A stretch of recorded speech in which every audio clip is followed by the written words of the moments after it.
अस्सलामुअलैकुम दोस्तों, क्रिकेट की ताजा तरीन अपडेट हासिल करने के लिए मेरे चैनल को सब्सक्राइब कर लें। शाहजेब ने अंडर 19 वर्ल्ड कप में पाकिस्तान की नाकाबिले शिकस्त रहने की वजह टीम के इत्तेहाद को करार दे दिया।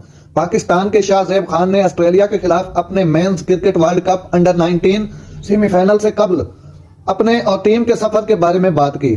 पाकिस्तान ने अब तक अंडर 19 वर्ल्ड कप की शानदार मुहिम का लुत्फ उठाया, जिसने सेमीफाइनल में पहुंचने के लिए 5 में से 5 मैचेस जीते। उनकी मुहिम के सतूनों में से एक शाहजेब खान है, जो 5 मैचों में 260 रन के साथ टीम के सबसे ज्यादा रन बनाने वाले और टूर्नामेंट में मजमूई तौर पर चौथे नंबर पर हैं। दिफा के लिए सिर्फ 156 रन रखते हुए पाकिस्तानी बॉलर ने शानदार बॉलिंग का मुजाहरा करते हुए टीम को सनसनीखेज अंदाज में 5 रन से जीत लिया। शाहजेब ने इतराफ किया, जब बांग्लादेश ताकुब कर रहा था तो कुछ आसाब शिकन थे। ये करो या मरो का मैच था। एक वर्चुअल नॉक आउट, हमारे पास बोर्ड पर ज्यादा रन नहीं थे,